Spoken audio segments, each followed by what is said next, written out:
Don't do this again without mobility. Right, got that. In the modern day, where keeping people engaged is key, the scene of Fortnite is much different than it was before. I mean, really, take a minute to think about it with me here. Back in Chapter 1, the only objective really was just to win. That's it. Nothing fancy, maybe a few supply drops that would pop up here and then, but that's really just it. Just beat 99 other players, boom, Victory Royale. Surprisingly, it went on for a long time, but with the way a lot of people's brains were headed, some things needed a bit of a switch up, even to the point of more than just the original Battle Royale mode. Think about how things are now, for example. We've still got the whole Victory Royale thing, and of course winning is still the main objective at heart, but it's not the big goal all the time for everybody anymore. We've got these little creatures running around the map now, and collecting them is a big part of the game. They provide something extra that spans across multiple games, even the whole season now. While this is the most recent time, this isn't the first time they've shaken up the formula like this. We gotta rewind it just a bit, which I'm realizing is something that we tend to do a lot on this channel, isn't it? Anyways, we should do that now. Oh my god, okay. Brief intermission. I think you all know the drill now. Code Chug, no spaces, hashtag epic partner. Also, I'm posting a bit of extra stuff over on the second channel named Jam Chug, if you want to go check that out too. Thanks for everything you guys do. It helps me do everything that I do. Okay, so we've got to go back to around, let's just say, Chapter 2. Now, you might think we're going straight to Season 7, but we're gonna get there. We've actually got to go to Season 2 first. This is around where they really first started experimenting with shaking up that Battle Royale gameplay loop. We've got bosses on the map now, and they're a key part of the season. 5 different characters, 5 different locations, many different weapons. Now, since this is one of the community's favorite seasons, I'm pretty sure you know how this plays out. If you don't, here's a brief explanation. Instead of just dropping into the game and letting it play out like normal, you had a new objective that you could take on. You gotta take all of the bosses down. Take down the bosses on the map and get rewarded with a bright, beautiful mythic weapon to add to your arsenal. Go for mobility with Sky's grappler and assault rifle. Put on the pressure with Brutus's minigun, or just go all out on power with Midas's drum gun. Oh yeah, there's also a boom bow and a heavy assault rifle with some incorrect looking punctuation. You would also be given a vault key card to unlock a vault with a ton of great loot. They really gave you as much incentive to go for the bosses as they could. This whole eliminating bosses to get powerful weapons gameplay style was addicting, and, well, it was a hit. People still look back on it fondly, as I've mentioned, and it was well enough to the point where it's still a staple to this day. The thing is though, surviving solely on the pure novelty of involving PvE mechanics in a PvP game isn't gonna work forever. They still did a similar, if not the same thing for Season 3, then Season 4, followed by Season 5, and 6. Is this still working? I mean, it's a staple new mechanic, but how long is it gonna hold everybody's attention, really?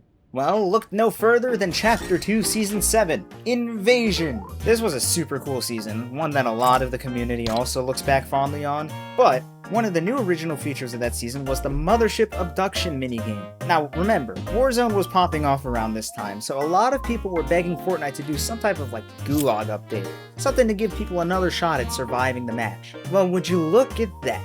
Fortnite actually didn't do that, and instead did something completely different entirely. Sorry, Nick. Wait, is this a gulag? Now this is a mechanic I wish people talked about more because I think it was super fun and different. Even now we don't really see much like it. So, get this. At the start of every match, there were these UFOs that could go to a bunch of different locations, and after a little bit of progression in the match, they would start abducting people that landed there. It would transport you somewhere completely off of the map, being the mothership. You would then play this minigame where everybody else who was abducted with you would also be jumping around trying to collect these little star things that would increase your loot level. You were on a time limit that could be increased with these clock thingies. But remember, there were also other players too. Everyone was equipped with this cool alien weapon that wouldn't do damage, but would knock enemies back. You couldn't die there, but that wouldn't stop people from being very agitating. The point of the minigame is to give you loot, which, hey, that's kind of like the boss vaults. That loot level that I mentioned earlier would determine the rarity of loot that you would get to search through, where you're put in a room filled with chests, but only with a few seconds to go through them. This seemed like it was designed to keep you on your toes, and especially was good at keeping matches interesting. We've never had a thing in Fortnite where you can't die, let alone anything like this, so it was one of my favorite things that they added, and actually I wouldn't mind seeing something similar to it in the future. Okay, so Chapter 2 is already on 2 points for gameplay elements that shake up the traditional Battle Royale formula. Geez, that is a long phrase. Let's just call these mid-match objectives because that'll save a lot of time. Something that, as we're seeing right now, is very important. So speeding up a bit, Chapter 3 didn't really do a whole lot of that stuff. We had weather in a few seasons, but that really isn't on the same level as the other stuff that we had, so I wouldn't go too far into detail with that. I guess there were the reality saplings in Season 3 though. Those were something you could get to play with over the span of days. That's good for retention, right? Sure, maybe, yeah, though I don't think it's as good as what's coming up next. The start of Chapter 4 is not actually what we're here for. We're looking for the stuff that came after. Yeah, I'm looking at you, Mega. It's your turn. If I had to guess, this is probably the season that flashed in your mind when I mentioned mid-map objectives. This was the season for that. The entire Battle Royale system got essentially what I would call an overhaul, adding a bunch of new stuff for you to go for throughout the match. To start, the Storm got a pretty major rework. It went from the classic 9 zones to a whopping 12! And while I do know how a few of you out there feel about the 12 zone system, I think it actually worked really well at the time for what they were trying to accomplish. They went with the classic boss route again. These bosses would spawn and eliminating them would give you a mythic weapon, as usual. You'd also get access to a vault. Nothing out of the norm there, though I will say these vaults were going to be a little bit more important this season. They dropped the brand new Slurp Juice. Now, I know, it's Slurp Juice. We've had that essentially since Battle Royale began, and they even returned the season prior. But these were different. Golden. Legendary. These slurps were powerful. Even more than you can imagine. Instead of healing 75 total effective health or shield, it would heal 120 health and shield at the same time. That's, a lot? Especially when you'd be getting multiple of these. Anyways, after you'd get that vault, there would be another objective that would spawn in the very next zone. The Combat Cache. Now this thing functioned very interestingly. A combat cache would start by spawning an equal distance away between you and an enemy. It starts with legendary loot, but the longer you take to grab it, the lower rarity it gets. You gotta get to it quick to get the best loot, but keep in mind that an enemy is an equal distance away from that thing compared to you. It was designed to make you fight somebody else to get the loot, which honestly, smart. Also, you're rewarded with Slurp Juice, so yeah, no, you need to get that thing. Anyways, assuming you survived that encounter, there was another objective, one zone after that one. Loot Island. Remember that Season 6 floating Loot Lake Island? It's back! This time it has a capture point on it, and whoever claims that gets granted a bunch of loot. Not just any loot though, mythic loot. And not just any mythic, the overclocked pulse rifle. No. Now if you've used this thing in that season, or even in Reload, which we'll get to soon enough, you know this thing compared to the normal one is... So yeah, you're gonna want to get that. It also has Slurp Juice, so... This take on Battle Royale was super refreshing. It felt like every match had you doing something different than just walking around and hoping you run into people. Now, you gotta go get those bosses, and the cache, and the island. They heavily incentivized you to do so. It had the best loot in the game by like a mile. All you had to do was go get those bosses, and the cache, and the island. Remember, they've got Slurp Juice. It could be all yours. You'd stand a chance at fighting. All you need to do is get those bosses, and the cache, and the island.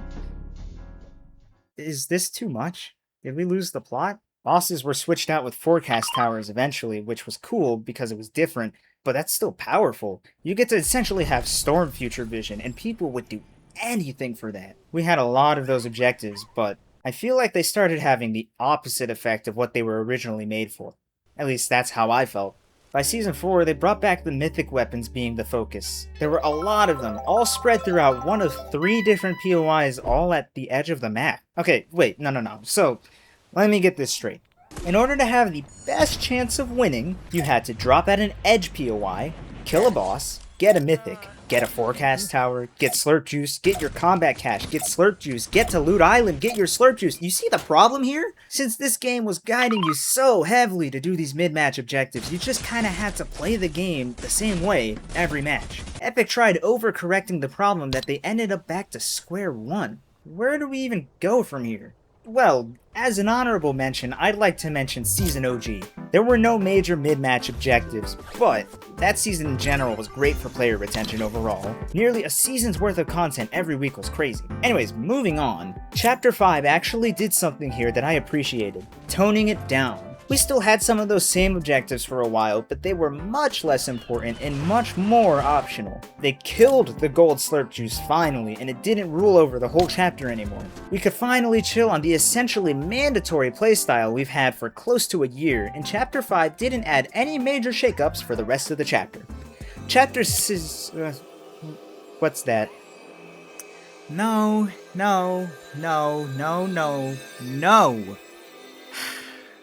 I can't avoid it. These stupid, shiny coins decided to kind of just, literally decide everything. Whether that's the FNCS coin or the Just Adapt coin. These were kinda massive. Even in Chapter 6, these things were still busted.